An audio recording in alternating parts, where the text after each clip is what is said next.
Everybody here is supposed to become a personal brand. If we are all doing the same thing, how can you go far? But in order for you to excel, you have to discover something that is unique to you. You don't know what is unique about you. You'll be lost in the crowd. Discover your uniqueness or discover yourself. And the amazing thing is that it takes a while for people to discover themselves. You see, discovering yourself early is a blessing. Package your uniqueness or package yourself. You see, that uniqueness that you have. Package yourself and stay in the area of your strengths. The challenge with many of us is that we grew up being told to work on our weaknesses. And let me tell you something, till you die, you will forever have weaknesses. There are weaknesses that will never leave your life till you go to heaven. And when I say weaknesses, I didn't say sin. Work on your strengths. Focus on your strength. Build your strength. Package your strength. When you become so strong, nobody will remember your weaknesses. When you focus on your strength, there will be weaknesses in your life, but it will not be an issue because your strength is blessing generation. Your strength is offering value. Now, I'm not saying abandon your weakness, but don't make it your focus. Because when you become so sin conscious, sin, then you abandon righteousness. Become righteous. Just focus on righteousness. Automatically, sin will just leave you alone. Welcome to Kingdom Believers Channel. Started looking at the power of personal branding, the power of personal branding, and we did part 1 last week. And like I told us, it's all from the book School of Money. So if you have this book, School of Money book, chapter 31, page 401, you see Branding 101. The School of Money book is a book that I believe every serious-minded individual that wants to really create wealth should have. And so if you have the book, I would advise that you read it at least once every 2 years, just to keep yourself updated, because the issue of wealth creation is a continuum in our lives. Then we began by defining a brand. We said a brand is the identity of a specific product, service, or business. Then went on to look at Wikipedia's definition. A brand can take many forms, including names, signs, colors, symbols, or combination of all. Then we moved on to look at the origin of the word or the phrase branding, and we saw how that it began far even in the Bible days. I told you about Abraham and Lot, and so when cattle rearers want to differentiate between the cattle of one man to that of another, they brand them. So they put iron in the fire, and then the iron is shaped or formed into particular symbols or letters, and that is now imprinted upon the cattle so as to be able to differentiate one person's cattle from the other. Then we moved on to establish the fact that a legally protected brand is called a trademark. So we looked at copyright, patent right, and trademark. We looked at that. Then we looked at the vital facts that we need to understand about branding. So we look at the brand experience, we looked at the brand image, we looked at brand management, we looked at brand orientation, and then we looked at brand integrity. Then we moved on to begin to zero into the personal aspect of branding, and we said to brand yourself successfully, your focus should be on what? On quality and not packaging. Packaging is important, but your focus should be on quality, because if you have a very powerful package and your package attracts people to you, and then they discover that your content or what you have within is not what it's supposed to be, then it becomes a deficiency. So you should focus more on the content and not the container. Whether it's in relationship, whether it's in business, whether it's in ministry, you want to get into a relationship, you see a fine guy, is looking tall, dark, and handsome because you have an image in your mind. He's got 6-pack, and then you think he's going to be a very wonderful man, or he's charming. But you need to understand that the difference between charming and harming is letter C. So by the time you remove Christ, the man can begin to harm you, and he may have 6-pack without 6-figure. And then you can see a young lady that looks beautiful and petite and portable, or but depending on how you like it, and then you are attracted to the container or to the pretty lady. But you now discover that this person is going to be a knife and not a wife, and becomes a blanket to the fire of God in your life, because by the time you now get close to them, you discover they are toxic. So if you are attracted by packaging, you may get into trouble. You may see a ministry that looks so powerful, the signboard, even the pastor's dressing, even the choir, Everywhere is looking, but when you get in there, you are entering into a cult or an occult. So you can see packaging, but it's the content. There are organizations and institutions that look so beautiful. You go into a barbing salon or a hairdressing salon, everywhere is looking touche, everywhere is looking and smelling nice, but by the time you get there, the services are poor. You go into a restaurant, everything is looking powerful. You sit down, you order for your meal. By the time they bring it, it's burnt sacrifice and salted offering. Hello? So you realize that there's problem. So what do people think of you? This should be your priority, not packaging. Packaging is good. We're going to get the packaging. What do people think of you? How do people see you? What's the perception of people concerning you? And then what value do people place on you? These are very, very key fundamental issues when it comes to personal branding. So we now began to look at some things that you need to understand when it comes to branding yourself. So number one, you must have a general understanding of branding and its power. And that's where we stopped last week. So, which is why I went through all I went through last week to give us just a general understanding. Because if you're going to go into personal branding, you still need to have that general understanding of branding and the power of branding. Because you need to understand that the same service that you render, and they will pay you 10,000 naira. Somebody else will render the same service, and they'll pay them 2 million naira. Same service. Now the difference is in branding, and I gave you some examples last week. So let's move on to today. So number two, in order to effectively brand yourself personally, you need to decide what you want to achieve with your personal branding. So if you sit down one day and make up your mind, I want to become a brand. I want to brand myself. Then as you are sitting down to make that decision, you also need to settle why you want to be a brand.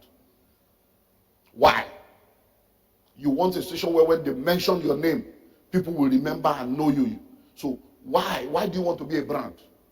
So let's look at few reasons why people want to be a brand so that you can decide whether that's your reason. Number one, do you just want to make a name for yourself? Because some people just want to make a name so that they will just know their name. So they can do anything terrible. They can go naked on Instagram just to become a name. Say, you don't know that lady that became, that went naked on Instagram. So they just want to make a name so that they will remember their name. So there are people now that you remember their name because of what they have done. Number two, do you want to build an image? Do you want to build an image so that when they hear your name, an image comes to mind? We have people in this country that have developed all kinds of image for themselves. We have a musician that covers himself up and people don't know who he is. Do you understand? Except probably his friends and family and people that work with him. So every time he appears, he is covered up. Now, that's an image that he has created for himself. We have an adult. So that one is Lagbaja. We have Charlie Boy that is 70-something years old now, but he's still called Charlie Boy. And it's an image. He dresses in a particular way. We have people like Darren. We have all kinds of that. We have Wole Soyinka that has his hair. And so, do you just want to have an image? Is it for recognition? Do you just want people to recognize you? That when I show up like this, they must recognize. So you want to be wearing white, or you want to everything you wear is blue, or yellow, or you want to wear different clothes. Mondays red, Tuesdays yellow, every day. So do you just want to be recognized? So that once you show up, that's that. I was listening to Ngozi Okonjo-Iweala. She was being interviewed on an international program yesterday, and she was talking about, because she's just written a book with I think the former president or prime minister of one of these countries. So they read, I think Australia also. So they wrote a book together and they were talking about the book. And she was talking about the fact that a lot of people, because she's a woman and she's a minority, she's black, that a lot of people, the way they treat them is different from the way they treat a man. When they look at a man, they don't talk about the way the man dresses. They go straight to what the man does. But for her now, they will say she dresses this way, she dresses that way. That becomes an issue. He said, but she chose to dress the way she dresses so that she can be easily recognized. You won't be confused. She doesn't have to. Once she comes, you know the way Ngozi will dress. So that's for eyes. So that when she goes out, that's because everybody can easily recognize me. So I don't need to be, is she the one? Is she not the one?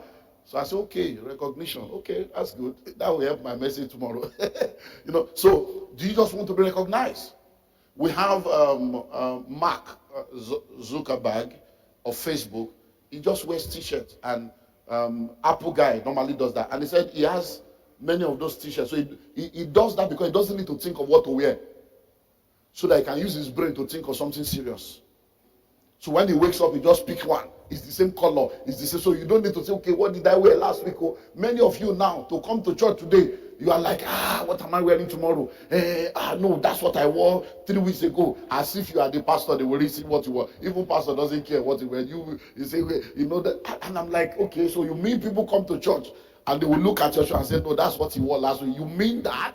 People as that, they don't have job. You are breaking news. So that's amazing. Next, do you want notoriety? Do you want to be a notorious person? So is it just that so that they say, you don't know that guy? Because that's what Charlie Boy did. And it opened when he came back from the US, and he wanted to break into, the music scene in his own days. He needed to do that. This is a guy that is the son of one of the most prominent lawyers. He was sent abroad to go and study law. He came back. The same thing was what happened with Fela. They sent them abroad, go and study, go and become, and then they came back and they started doing. So today now, there are a lot of people like that. Now, they create this image of notoriety.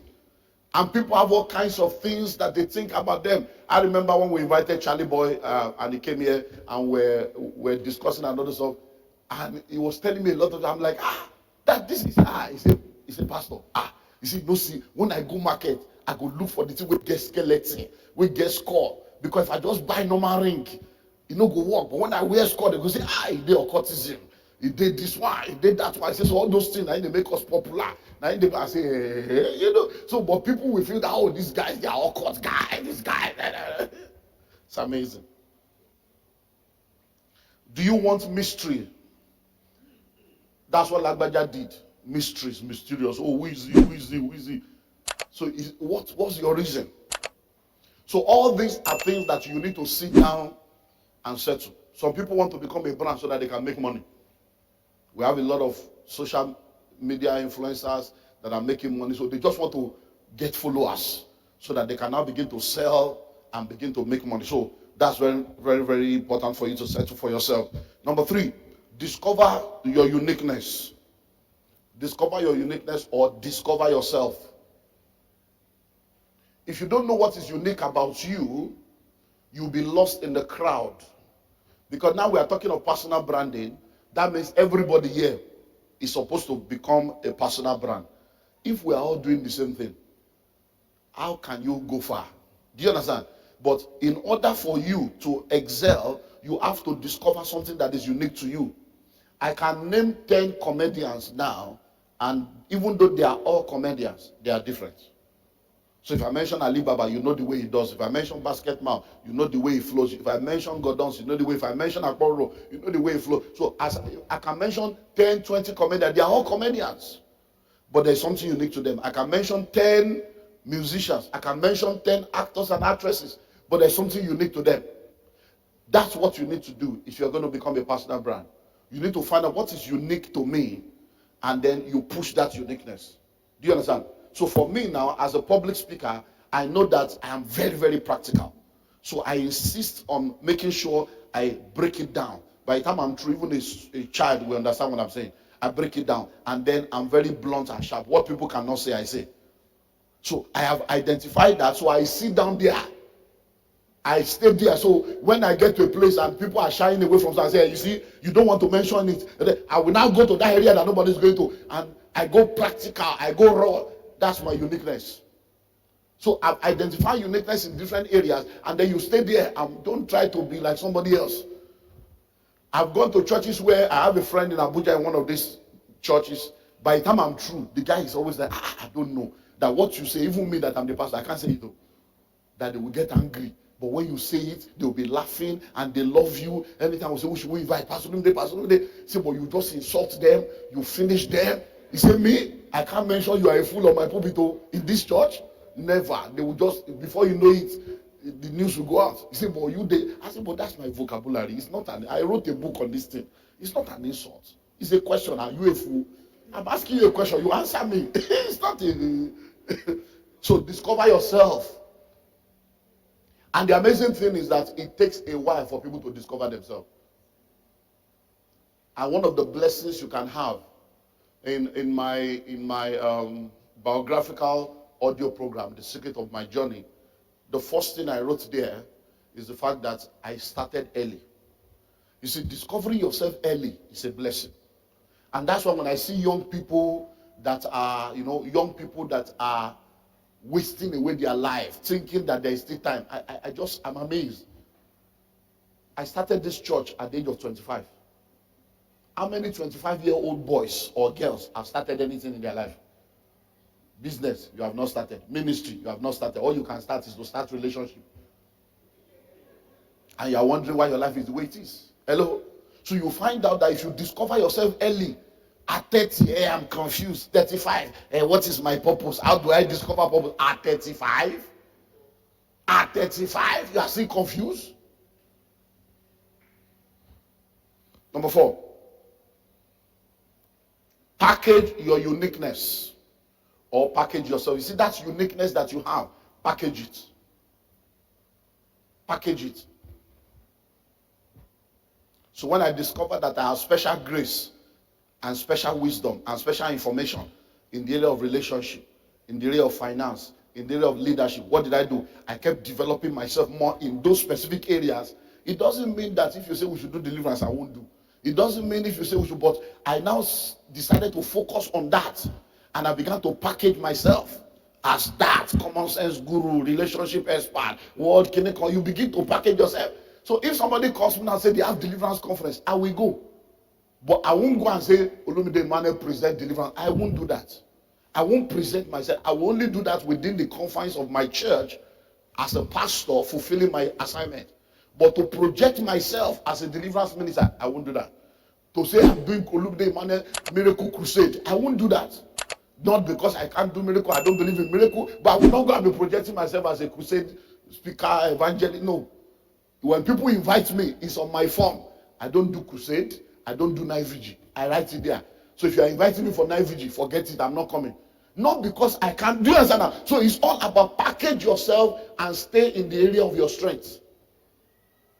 The challenge with many of us is that we grew up being told to work on our weaknesses. And let me tell you something. Till you die, you will forever have weaknesses. There are weaknesses that will never leave your life till you go to heaven. Just settle that. Hello. And when I say weaknesses, I didn't say sin, no. So that you won't say, oh, Pastor have said we can sin forever. No. There are weaknesses that will never leave your life till you go to heaven. Instead of focusing, work on your weakness. Work on your weakness. You now abandon your strength. Work on your strengths. Focus on your strengths. Build your strength. Package your strength. When you become so strong, nobody will remember your weaknesses. Mandela. Have you forgotten that the man committed many adultery, has many women in his life, many children? But who is talking about how many wives, how many children, who is saying that? Because everybody is focusing on the strengths. Hello? So when you focus on your strengths, there will be weaknesses in your life, but it will not be an issue. Because your strength is blessing generations. Your strength is offering value. Do you understand that now? Now, I'm not saying abandon your weakness, but don't make it your focus. Because when you become so sin conscious, sin, then you abandon righteousness. Become righteous. Just focus on righteousness. Automatically, sin will just leave you alone. Number 5, market and build your package uniqueness. So you have packaged yourself, and then you have packaged your uniqueness, then begin to market it. Listening and listening well. Humility is not stupidity. Hello? Humility is not stupidity. So when they are telling you, oh, let the Lord announce you. What verse of scripture is that? Let the Lord announce you. I didn't see that in the Bible. Hello? The Bible says Jesus went from city to city, village to village, synagogue to synagogue, preaching, teaching, and healing. Then, the result of his action, his fame spread abroad. He went. Someone say he went. Then his fame spread abroad. When Jesus shows up, he announces himself, I'm the way, I'm the truth, I'm the life. Nobody can go. If a pastor does that today, they will say it's arrogant. My name is Olumide Emmanuel. When I said to you, poverty dies, I can show you the way out of poverty. When you listen to me, you can never remain the same. Why? I'm announcing myself. Jesus Christ did the same. He said, I'm the way, I'm the truth, I'm the life. That is publicity. That is marketing. How can you be a hairdresser and your hair is looking like somebody that just came from madhouse? How can you be selling perfume and you are smelling like a corpse? How can you be a fashion designer and we can't see your design? Market yourself. So if you're an hairdresser, you should not come to church with the same hairstyle every Sunday. It's an error. Every Sunday, this Sunday go like this, next Sunday go like that. So that I say, this is Tasha. I say, that's what I do for a living. You shouldn't even use one perfume. It's deliberate and intentional. It's not carnality. It's marketing. Hello? You market yourself. Very important. So that is one thing you need to do. Because if you don't market yourself, you can just be in one corner dying. All the people that have won different reality shows, there are people better than them. But it is those who come out that people know. Say the most beautiful girl in Nigeria. No, it's the most beautiful girl among those that contested. Hello? The most beautiful girl among those that contested. Miss World, no, it's Miss among those that contested. Some of the most beautiful women are under hijab in the Islamic world. Nobody has seen their face.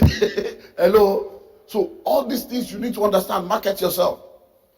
Musicians, comedians, footballers, actors, politicians, photographers, writers, public speakers, all these people that we know today, if they did not market themselves, you will not know them. I was speaking with a pastor that had come to see me. He traveled from Ibadan to see me during the week for counseling and coaching. And we're discussing of a lot of things. And I told him a few things he needs to do. Then I needed to help him to understand when we say mega. So I said, you see, the challenge with many of us is, I've been to your church because I was in his church in January and he was telling me all manner of testimonies of what has happened between the time I came and now. I said, look, the challenge is that you will look at me and you call me a mega pastor. But you don't see yourself as a mega pastor because your definition of mega is an error. So I told him, I said, mega means impact. Mega means impact. I said, dynamite is not big, but when it blows, it makes impact. I said, so see yourself as a mega pastor by becoming an impactful pastor.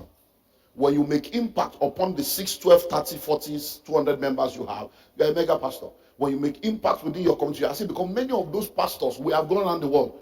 Many of the pastors, many of you are calling great men of God. When you go to their church in America, it's not as big as this church.